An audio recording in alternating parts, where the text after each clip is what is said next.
Hey, welcome back to Four for the Road, everybody. I'm your host, Punk Rock. We got Drifter and Andar here with us today, and we got a whole lot of fucking nothing for you today. We just felt like we gotta, we've been missing our guys. We've been missing our fucking fans for, all both of you for a couple of weeks now. So we felt that we had to get something together for you guys just so you can hear our beautiful singing voices. So, But have no fear though. Even if this episode does suck with the three of us, which it won't, obviously, because we have Drifter. yes. We do have some good shit coming up. We got some more guests that we're gonna bring on. Once Tragic's schedule clears up a little bit, as you guys know, as he's posted, Tragic is kind of like our, at least at Sucker Free, he is our frontline hero, kind of fighting the coronavirus. When he's got some time, we've got some cool Four for the Road stuff that we're going to talk about. So we do have some good stuff coming up, but like Punk Rock said, we just wanted to get something out there. Yeah, it's not necessarily nothing.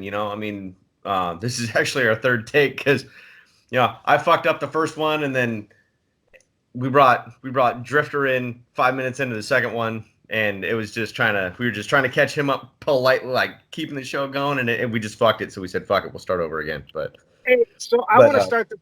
I want to start this off with a question for Drifter, since you are the sensei, and by that I mean the oldest motherfucker here, and I love you. I feel loved. Have you ever seen anything like this in your lifetime? I mean, you've been around a few blocks. The bubonic plague. No, but right now I feel like I have the Ebola. Ooh. No, I haven't, man. This is all new ground. But really, we as a country, as a world, have not seen this since the Spanish flu epidemic in 1918. Yeah.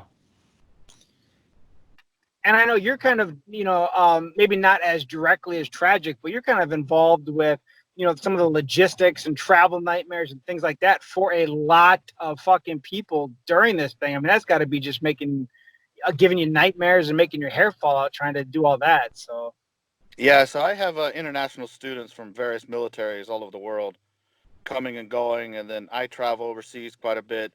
And all that shut down, so I got guys stuck in the middle of nowhere trying to get back home to Europe, and they can't move. All my shit's been canceled, and I got to manage all these fuckers. And then on top of that, today, one of them thought he had it, but he was just exposed, but didn't catch it. But I have another guy from Latvia who came down with it, and he's in a hospital right now. Hey, I don't want to make light of the situation at all, but sometimes levity is the best thing we do. How many different languages can you say "Don't fucking cough on me" in now? It's all in the stare, man. You just give them that stare. But yeah, and something that I know Tragic, for our listeners, I don't want to spoil it, like to read it, but Tragic's got a good post that's going to be coming out soon about kind of this. What do you do? What is your social responsibility or your brotherhood responsibility as a club during this shit? Do you operate business as normal?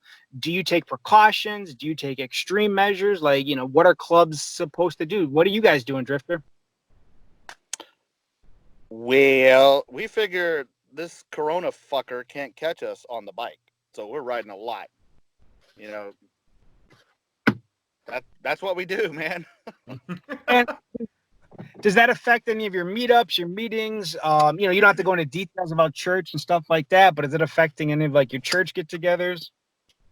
Well, it was. We kind of just said fuck it for one of them. I don't know about the next one because that's going to be right in the middle whenever this shit's supposed to be really hitting hard. How it's really affected us the most is when we get out and ride, we pick a spot, however many miles away, and we all ride there, and we spend, an hour there and then go somewhere else. Well, the problem is the only place we can go now is a fucking gas station. That's the only thing's open out there. You know what? I had some 6 foot apart beers the other night in a gas station parking lot, and I loved it, man. For just a Monday night putt around, I felt like I was 17 again. It's high school all over again, man. Well, I don't want to get some of my guys together for some social distancing beers at my house too, man. I don't want to make light of this stuff, but I think I would never tell another club what to do, but I really think there's stuff to think about. Some of us, you have older members and that could be susceptible to this. Do you, limit your gatherings? Do you, stand apart from each other? Do you not hug for a while? Like, it's definitely some crazy shit to consider. Yeah, and then you got the families also. I mean, we've had people, old ladies come in SFMC inbox already, asking about what do I do? Uh, and I Yeah. think, tragic as a healthcare professional, expert, whatever, is really going to come out with some good shit. But I just thought it was something to get y'all's take on too. And I don't want to throw Punk Rock's business out there, but he's got a young family too, 2 young kids that, I'm sure that's something you consider. Absolutely. Yeah, we just don't know who the mama is yet. Yeah. Didn't know that's how that worked. I know I'm raising 2 kids. I'm not sure if they're mine, but fuck it. You know what? You do know that your wife is the one we like most, right? She's the most enjoyable part of you. I am very well aware of that, seeing as how you're in her fucking inbox every day telling her to get me to do something stupid and film it. Oh, here we go. Here we go. Anyway, shut the fuck up and stick to the question. But no, that's actually something that I take into very heavy consideration when I'm doing my moves, man. I'm trying to take this seriously, regardless if my personal feelings are that the virus is serious or not, or if it's the symptoms are like really horrible or not. Just because it's affecting everybody else around me. Just because like somebody's getting sick and everybody else freaks out, then that's when like shit starts getting locked down. Like Drifter was saying, up in his neck of the woods, shit's locked the fuck down. You can't be around each other, and it's getting to that point here in Jacksonville. You got mail. I might be yelling at my Alexa here in a minute, but it's listening. But yeah, and it came at really a shitty time too, because as you two know, I was having kind of a rough time moving here. I just left my club. I just transferred. I had never lived on the East Coast. Like it was just there's a lot of shit getting ripped out of my life at one time, and then we actually had a reader reach out on Sucker Free and was talking about this bike night in Duval. I was like, well, shit, man, I live in Duval. I'll go fucking check this bike night out and go meet some new people and shit like that. And as I'm getting ready to fucking go out is when all this shit starts happening.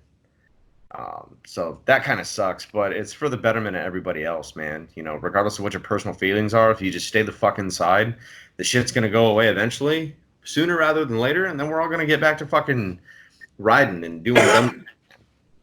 And I think fucking better. And I think too, you brought up 2 things that I think we can segue into, and I'll let Drifter, since you're our elder statesman, pick which one. But I think Punk Rock brings up 2 things I wanted to cover. Is number one, Punk Rock. I wrote an article that was kind of about him and his desire to through no fault of his own and shit like that. It's none of the reader's business, but the club that he was with ended up not being his forever home, and now he's kind of a free agent and he's looking, and that's something that we were going to discuss. And the other part that Punk Rock hit on was, fucking shit up, like the small businesses that are affected by that and things people can do to try and support small businesses. Drifter, which avenue do you want to take? Let's do the both. Embrace both, and we can start off with the businesses. And so I'll kick that off. The motorcycle dealerships are still open. They're considered essential. At least they are here in this state.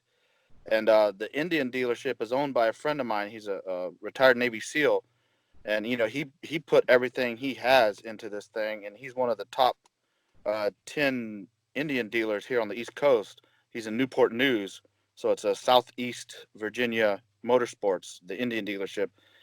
And he's still selling bikes left and right, and he's building quite the reputation for also being a used Harley dealer, because everybody is. I just pissed off a lot of people. They're bringing in their Harleys, trading in for Indians. Here we go. And so go check them out if you're anywhere near Newport News. And I think before we started recording, Punk Rock, something I wanted him to expand on too, was talking about the need to support local businesses. Restaurants, bars, whatever, that are still doing takeout. Your friends that own small businesses that have been hurt by this, ordering shit from them. Punk Rock, what do you got for us? Actually, I got to thank you for this, man. I feel like I've developed a pretty good friendship with our friend Dennis at Murder Town, and that's actually because you introduced us, man, for that interview. But he was explaining to me, let's see, what was that? Yesterday, he shot me a picture. He said, keep a secret. So, sorry, guys, I can't share it with you, but he does have a pretty fucking rad shirt getting ready to drop. It's going to drop. He's doing a sale. It's a pre-order sale. He doesn't want to. He don't want me to list the price, but just know it's fucking discounted. It's a pre-order sale Thursday to Sunday, and I will have this up tonight, so that way people can get the message.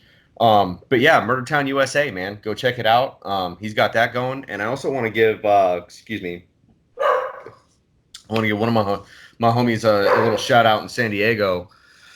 Self-made performance. He's still open. He's still wrenching. And he's a small business. He's a club guy. And he does honest work. He's very much a no bullshit, just straight to the point, fair, honest dude.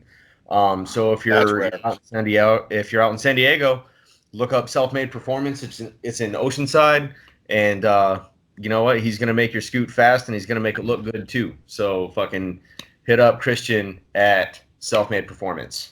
And then something that I've done and my brothers and I have done is we'll meet up a restaurant that we used to go to all the time when it was open and yeah, we'll pick one a week. We'll say, okay, we're gonna go visit so and so's restaurant, and we'll order food for takeout or whatever, and then we'll fucking park our bikes, and you sit at your bike and eat your dinner and talk and bullshit, and you've kind of got some spacing going on, and you're supporting some shit. I've had my wife go out and buy some gift certificates that we can fucking use later for some other places and things like that. Like, you know, just whatever you can do at this time to support those around you if you have the means. You know, if you don't have the means, obviously there's a lot of people fucking hurting right now. I work in the employment industry. I specialize like in veterans counseling and shit like that. And just in my state alone over the last week, we've seen like over 100,000 people registering for like unemployment benefits or some kind of assistance because they lost their job. So shit's crazy right now. It is fucking nuts. My wife is actually affected by that. My wife just lost her job because of all this shit. I'm not trying to make a joke. I mean, but I am. Can we buy gift certificates from her to have her kick your ass? Is that? I mean, man, bro, I got $50 right now. All I'm saying, man, is I put up the offer the other day on Facebook. I'm selling nudes for $5, and if you don't want to get one, it's $25, and nobody's hitting me up on that. So, but yeah, I think the biker community, you guys hit on it. But what we do better than anything is support those around us and those that we care about, and I hope we continue to do that. Now let's fucking talk about punk rock. Let's talk about them. that's okay. Here we go. And dude, you know what? You don't have to share anything you don't want to share. But for those that don't know, like my post was vaguely about you because, like I said, it's nobody's fault. It's different shit that's none of anybody's businesses that sometimes just makes club shit happen. You want to get into the reasons, you know, the military shit on that and whatnot, but you're looking for a new home. And lots of us have been in one club and moved to another and looked for that new home, and you're kind of going through that right now. I am, and outside of mentioning the name, I'm pretty cool with that. I'm pretty much an open book too, man. I mean, my personal profile on Instagram, it's set to private, but there's not a whole lot of people that I don't approve and stuff like that, you know. So, like, just as an example, I'm pretty open. But what led to me leaving my club, it was kind of two things. Goddamn military.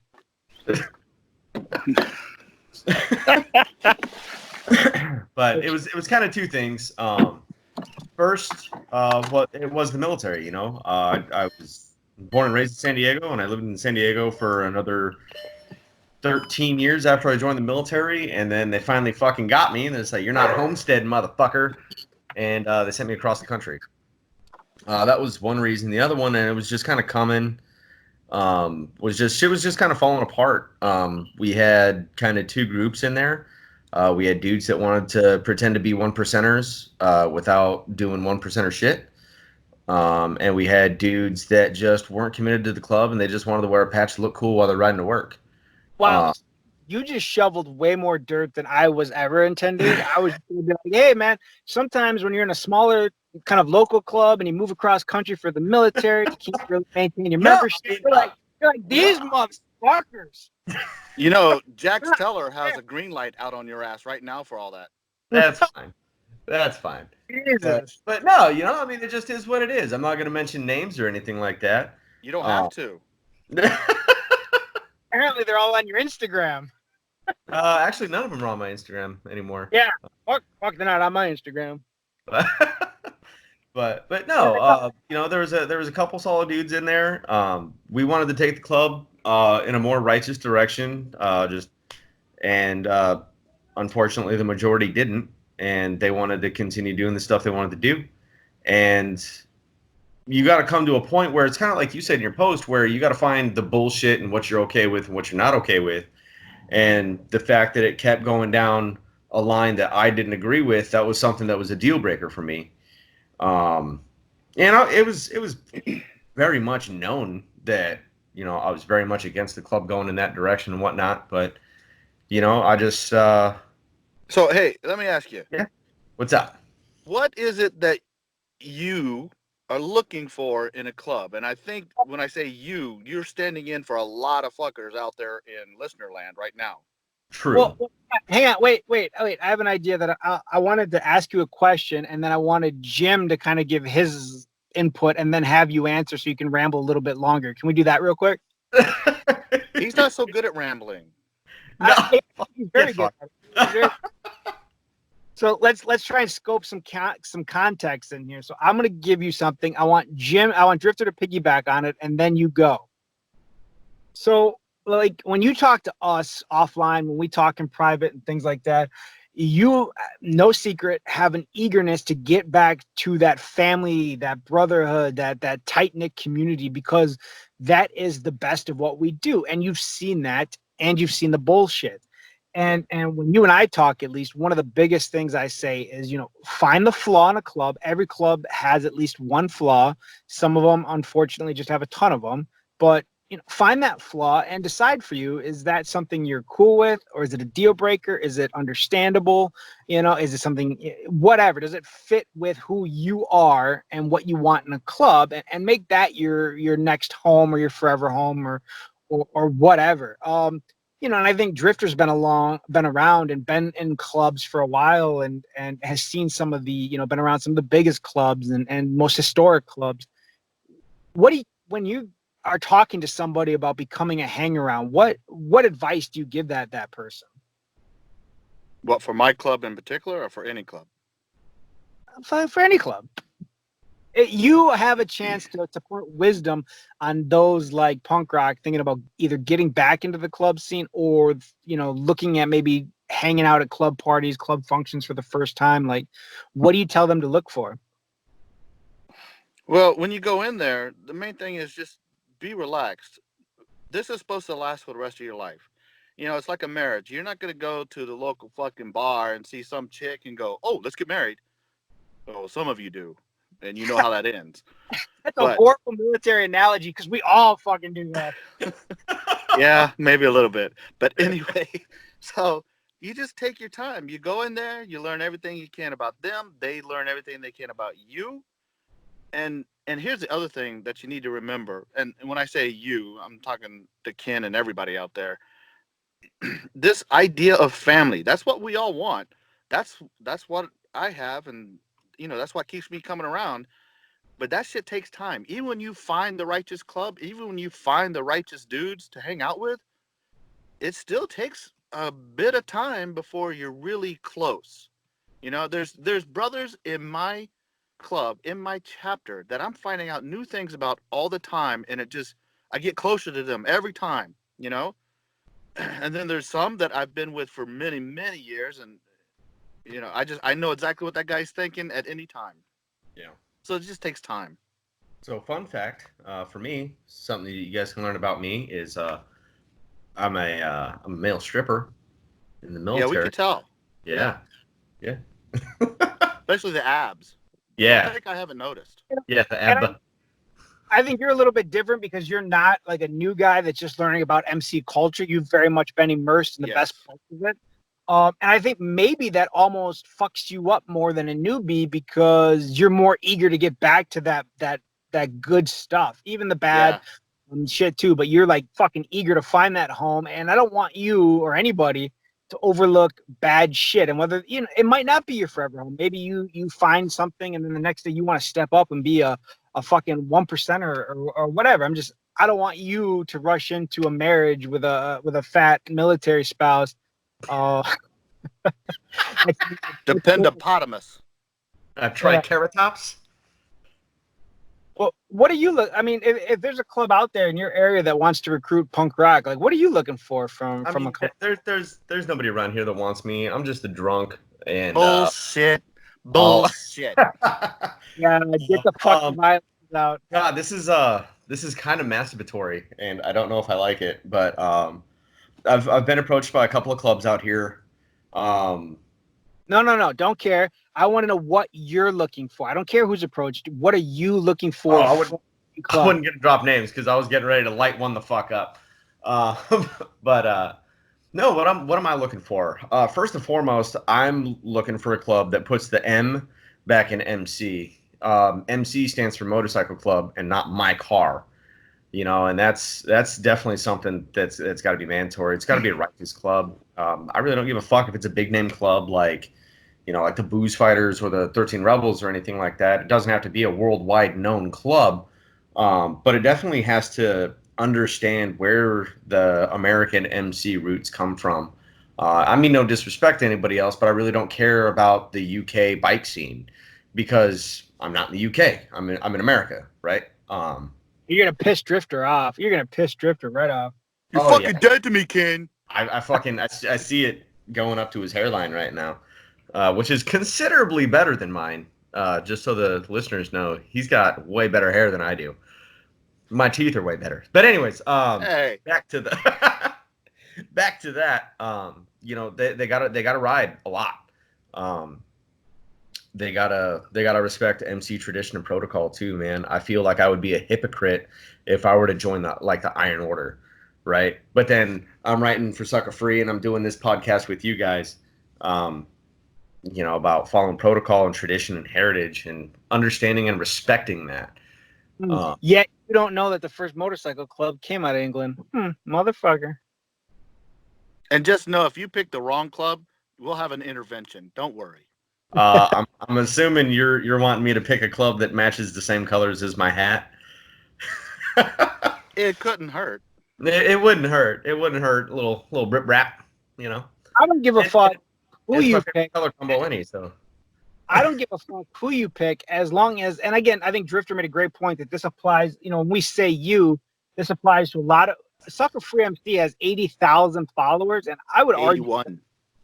I would argue that fucking 60,000 of those, 70,000 of those aren't club guys.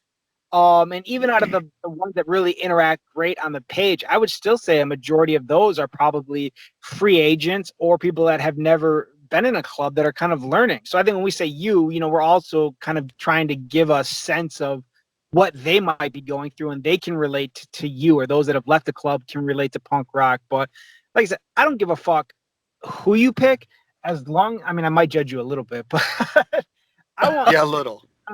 I want you to take the time. I want the readers and listeners to take the time to make sure it's a good fit. If I picked a club with that as a primary color, you would be upset with me. I think that if you go out there and you hang out and you ride and you're going places and things like that, and the best fit for you is for whatever reason the Iron Order, then fucking do it. But if that's your best fit, then you know what? I want you to be in that spot. Again, not you particularly, punk rock, because I'll fucking murder you. But if that's the best fit for somebody, go and fucking do it. No, I think, it's been a really long time since I've started this club shit. So I think I can really only speak for the guys that have left the club or their club was shut down recently. I've been in that situation as well. My first club was shut the fuck down by my local dominant. because of another charter of mine wasn't acting right. So they just kind of threw us all into the same pot and said, okay, cool, this whole club's fucked up then, and shut us all down. And then, like I just said, I just recently left my club about 8 months ago. And it does suck. And I think what a lot of people in my position would be looking for right now is really just a place to belong. Just to have a purpose. I think a protocol thing that you're doing too to hit on for readers or listeners or whatever that maybe don't know is, like you said, you've been out of the game that 8 months to a year. So for most people, the accepted protocol, not everybody, but for most people, the accepted protocol is 6 months to a year is what you should be away from a club when leaving, and then looking at another one. Sub 1% clubs, nobody's business but theirs, but they say, you can never go to another club, which is understandable. But again, just a protocol thing for the listeners. You're doing it right. Like, hey, 6 to 12 months I've been out of the game. So I think that's important for them to know. Yeah, my club's a year before we'll even talk to you. That's good shit too, man. And I think the purpose behind that is to not only distance yourself in the community from your former club. They see them riding around, but they don't see you with them anymore. That it also, I think, honestly, man, it's kind of it atrophies your knowledge and the way you move a little bit as well. Because I noticed, like, there's little things that I've noticed that I've kind of caught myself doing recently is when I'm introducing myself to somebody, I haven't taken my hat off, and that's something that I always used to do when I was meeting somebody new. I'd take my hat off and my sunglasses and to shake their hand, which is protocol. Hey, but with that hairline, leave your fucking hat on. Just take your sunglasses. You're a fucking prick, and I hope you die in a car fire. But and I think that's one of the reasons they want that. They want you to atrophy a little bit, so that way they can teach you the way that they move. They can teach you what they want to see. But it's also really helpful, having the level of knowledge that a lot of dudes that spent more than a year in a club would have. I was a hang around for a club around here, and they knew that I was just hanging out. I didn't want to prospect. I just wanted to fucking hang out and chill and kind of slowly get back into it. And they noticed that right off the top is just like, fuck, like this dude's moving all the right ways, da. Fucking go to church, and their sergeant at arms stopped me and says, "Hey man, I need your cell phone." I say, "Hey man, it's in the bike. I knew this was church. I wasn't gonna bring it in here." And he just kind of smiled, looked at his prospect. He says, "You need to fucking sit down with this guy and learn a little bit." But I think that's important for people to understand too. Like you hit on, like, just because you hang around with a motorcycle club, it doesn't mean that you have to be an official hang around. There's a difference. And as long as you're kind of upfront with them and they're upfront with you, like, that's a good relationship right there. And you can both learn a lot about each other without that commitment. And that's like kind of exactly what you're sharing, is they knew that you already had the experience. You're already squared away. I don't know if anybody else knows what the fuck squared away means that's listening, but we do.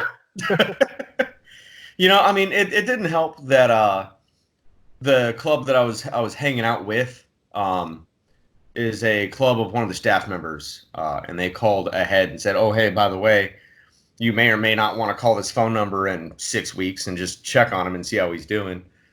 That kind of helped along. I had some good reviews to go with me, but it's not my scene. And I was upfront with him about it. I say, "Hey man, like, I love riding with you guys. I love drinking and partying with you guys, but there's other stuff about your club that I don't necessarily agree with. And I don't want to bring any sort of controversy to your club." And they're like, "Dude, we completely respect that. I understand that." It's like you said, that was the flaw to me that I couldn't get over, and that was acceptable to them. And I mean, I still get calls for, "Hey man, we're meeting up at this spot. Why don't you fucking come down and have a couple beers?" So I think that hits on a lot of, not a lot, but more than a few we see in the inbox, where guys are, "Well, I want to hang out with this club, but I've already been partying with this club, so is it going to look wrong?" And my answer is no. Like, if there's a club that gets mad about you being upfront and saying, "Well, I want to just hang out with everybody right now and find out where my home might be," There's absolutely nothing wrong with that. Now, if you're out there, and not you, because you weren't, but if a person is out there and they're like telling every club how much they love them and they want to be a part of it and making their intentions known, but playing the field, then you're gonna get your ass kicked, or you need a dotted I at the least. But if you're just out there partying with different people, riding with different people, and seeing what might be the fit for you, there's absolutely nothing wrong with that. And if a club has a negative reaction to that, you just need to cancel them out immediately, because that's not the club that anybody should be a part of. Yeah, I would agree with that. I would 100% agree with that. You know, I mean, because, fuck, man, if the first club that you meet, you have to stick it out and fucking join them and stay with them forever, I'd probably be dead just out of fucking protocol violations and attitudes, you know? Yeah, your attitude does fucking suck. My attitude fucking blows goats for soda money, man. Hey, Drifter, how did you know you had found your home? Give the listeners that. How did you know that you had fucking come home? Well, for me, it started with the history. You know, it's a very old club, and I'm really into the history of it. And I kept seeing every time I do any kind of research, anytime I'd read anything about old motorcycle clubs, old racing, anything, this club's name always just popped up. And they were like these mythical unicorns, man. You know, I'd heard that they were still around, but I never saw one. And then I'm riding through North Carolina, and I see a guy, and he's wearing that cut. And I go up to him. He's at a Harley shop. And I go up to him, and I'm like some 16-year-old schoolgirl who just ran into the Beatles. Oh my God, oh my God. You know, I was just fucking stupid telling him his own history. And then it just went from there. And then 2 years later, you know, I get prospected and I get patched in, and it's just been a hell of a ride. And that's what started it, was the history. But then you meet the guys, you know, that have the same kind of mindset. And I tell you, man, I was blessed to find these guys and for them to find me. I really was. You know, your club's pretty fucking awesome, Drifter. I've had the opportunity. Yeah, the only problem is with my club, and here's the thing I don't like about my club, is they accepted me. So that's a problem. Yeah. Yeah, that's true. And I mean, you got a couple of brothers that, you know, they like to keep in touch with me. And that's obviously, that shows poor judgment. And you know, I'll talk to them.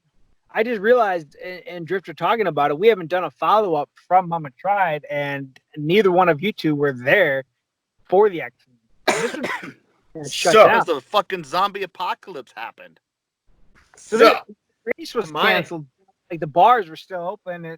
I mean, these dudes, Drifters Club, and we posted about it, but you know, these dudes were ripping it up in a parking lot that was like sealed off for construction, and they were like, well, fuck it, we're gonna use that gravel and those cones, and we're gonna set up a dirt track right here. And old boy was running dude to dude in the bar the night before, like, hey, 9 a.m. be there. Wait, we might still be noon. Be there.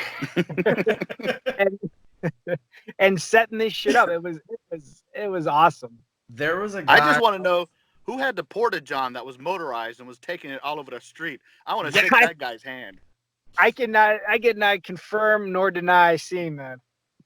The whole fucking world saw that. It was on Mama Tried's fucking stories on Instagram. Did you see that he also, I don't know if you saw another version, he had a helmet cam inside the Porta shitter with him? No, I didn't see that one.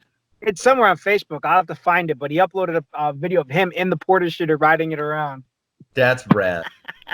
I think the two most, outside of that, the two most memorable things that I can remember from just seeing it on social media was both Mark the Butcher, founder of Rusty Butcher. He went to go jump over that tabletop, and right before he hit the lip of the ramp, his back tire fucking hit a bunch of water because it had been raining, and he obviously lost a lot of momentum, and then he high-sided on the landing ramp and just ended up fucking falling off. But I mean, he got up, picked his bike up, and just started laughing like a fucking champion that he is. And the last one was, I think before he went home, was he was hanging out with Jeff G. Holt and his old lady, and he went to go take a drink out of his fucking Bloody Mary, but he didn't put the spout in his mouth. It was to the side, and he just dumped Bloody Mary all over the front of him while he was recording. It happens. Yeah. Did you see the size of those Bloody Marys? Welcome to Wisconsin. Fucking right. We don't fuck around. There's a whole cow in that bitch. There Oh. is, and like half a pig. I don't remember if it was the last bar or one of the last bars that we went to, and we had a couple of clubs that were all together, hanging out, having a good time. And one dude in the club, he's got a fake leg. So he set it next to him at the table or at the bar, and had his drink on his upside down shoe on the bottom of his shoe. And the bouncer to the place comes by, does a double take, and goes, "What the fuck?" And then we were by the door, so everybody that came in after that, the bouncer was like, "You got to look at this," and would make them look at his leg holding the drink. That's fucking awesome. Yeah, Mama Tried was great, and I hope y'all can make it out next year when this zombie apocalypse is fucking over. Well, the fucking bubonic plague shouldn't make another comeback for at least another 20 years, so we should be all right. Yeah. You know, are you guys coming here in October? That's what the plan was. I wanted to do some was it June or July riding, but I don't know if the country's gonna be open by then. Oh, my ass is riding. Just know that. Well, I was hoping to come ride with you in June, but I'm not sure if I'm gonna be able to. Fucking travel might be shut down. Yeah, I know we're shut down until May, so. And right now, I don't know about you guys, but gas right here is like $1.39 today. Yeah, I sent you guys that picture this morning. It was $1.75 for premium. Yeah, life is good. Yeah, Unfortunately, California it probably dropped way low. It's probably like $3.50. That's gonna be that's gonna be the only part of this Tragic doesn't like is hearing about the gas prices. Probably, it pisses them off every time. It does. Visible frustration. Well, anyway, guys, I got to get going. I don't know if you guys are going to talk a little bit longer, but, like I said, we got some good shit coming up. Punk Rock, if you want to, make sure you mention that shit again, or you guys want to talk about more stuff, but I have to get off here. I've got dad responsibilities. I got to take them out of the closet. Okay. Make sure you untie them this time. Well, we'll see if you can find your way out of the closet as well for our next episode, okay? Oh. I don't have a lot of time, folks, but when I do. But anyway, yeah, I think it was a great show. Thank y'all for having me on as a guest. Wait, oh no, I'm on here all the time. Okay. Yeah, we got some other stuff to cover here, big brother man. So you go be super dead, and me and Drifter will finish her up here. Well, I can't wait till we get paid for this. Yeah, right. I'm sorry, Drifter, but good luck. All right, boys, take it easy. Take it easy. But yeah, man. So I know you've been seeing it a lot in our little chat that we got going on, Drifter. But we're gonna have Trash 1%er on sometime this week to discuss just because he's been riding. I think he's the only guy on the planet that's been riding longer than you, Drifter. I mean, I think he was like 16 or 17 when dirt was invented. Yeah, he's gonna love all those drugs. Yeah, store them up and hit them all at once. He'll like. Yeah. Yeah, probably. Well, yeah, we're gonna have Trash 1%er on. We got a couple other guests lined up for future episodes. And like I said, in one of the recordings we're not gonna air, we were talking about how we're really appreciative of Drifter and Tragic kind of being on the front lines of this stuff. Drifter dealing with a bunch of logistic stuff and Tragic being a healthcare professional and just doing what he does. He's written about it a couple times on Sucker Free. And just kind of giving him another little shout out, man. He's not only serving his community, but he's serving his brotherhood by ensuring that his community's safe as well.